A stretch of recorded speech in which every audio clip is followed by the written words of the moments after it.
પક્ષીઓને અનાજ આપવાથી મનુષ્યને થતા લાભ.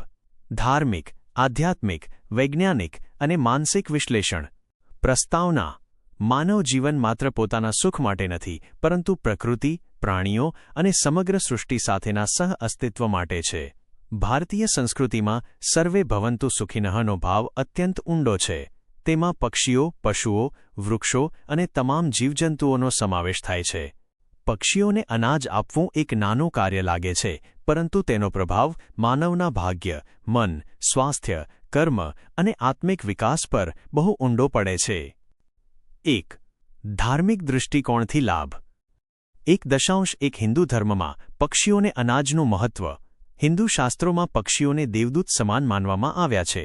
કાગડો, પિતૃદેવોનું પ્રતીક. ગાયત્રી મંત્ર, પક્ષીઓનું સ્મરણ. શનિવાર, કાગડાને અનાજ આપવું શુભ. બુધવાર, પક્ષીઓને લીલું અનાજ આપવું લાભદાયી.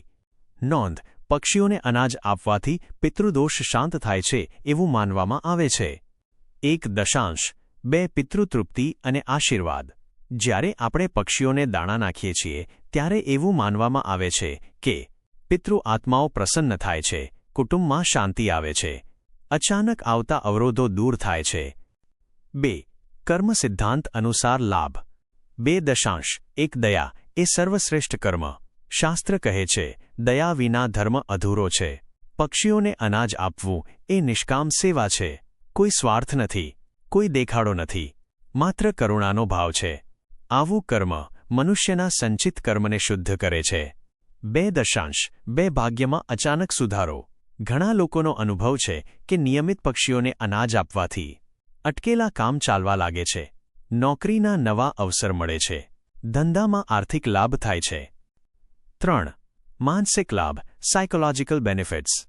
3.1 મનને શાંતિ મળે. પક્ષીઓને દાણા નાખતી વખતે મન શાંત થાય છે અને તણાવ, સ્ટ્રેસ ઓછો થાય છે. નકારાત્મક વિચારોમાં ઘટાડો થાય છે. આ એક નેચરલ સ્ટ્રેસ થેરાપી તરીકે કામ કરે છે. 3.2 કરુણા અને સંવેદનશીલતા વધે. આ આદત બન્યા પછી મનુષ્ય વધુ દયાળુ બને છે અને ક્રોધ ઓછો થાય છે. સંબંધોમાં મધુરતા આવે છે. 4. વૈજ્ઞાનિક દૃષ્ટિકોણ.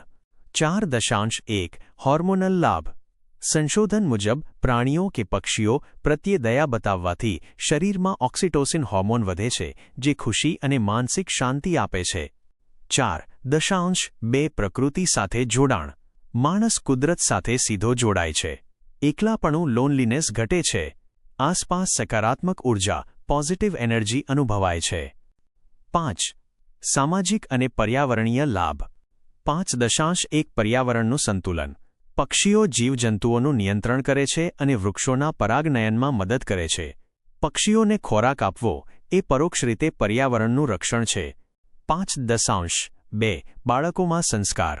બાળકો જ્યારે વડીલોને પક્ષીઓને દાણા આપતા જુએ છે ત્યારે તેમનામાં દયા, સંવેદના અને જીવપ્રેમ જેવા ગુણો સ્વાભાવિક રીતે વિકસે છે. જ્યોતિષશાસ્ત્ર મુજબ લાભ. ગ્રહ ઉપાય. શનિ, કાગડાને અનાજ કે તેલવાળી રોટલી. બુધ, પક્ષીઓને લીલું અનાજ, મગ. રાહુ, કાળા તલ અથવા બાજરી. ચંદ્ર, પક્ષીઓને ચોખા, ભાત. 7. આધ્યાત્મિક લાભ. અહંકારનો નાશ. નાનકડા પક્ષીની સેવા કરવાથી મનુષ્યમાં નમ્રતા આવે છે અને હું નો ભાવ ઓગળી જાય છે. આત્મિક સંતોષ. જે શાંતિ લાંબી પૂજા કે યોગથી મળે છે તે ક્યારેક નિસ્વાર્થ ભાવે નાખેલી એક મુઠ્ઠી અનાજથી મળી જાય છે.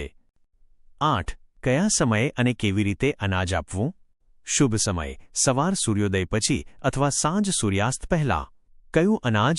ઘઉં, ચોખા, બાજરી કે જુવાર. સાવધાની: પક્ષીઓને ક્યારેય મીઠું, સોલ્ટવાળો કે વાસી ખોરાક ન આપવો. નિષ્કર્ષ: પક્ષીઓને અનાજ આપવું એ માત્ર દયા નથી, તે ધર્મ, કર્મ, વિજ્ઞાન અને માનવતાનો સંગમ છે.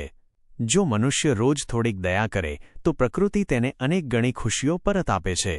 જે જીવને જીવ આપે છે એ કદી ખાલી હાથ રહેતો નથી. શું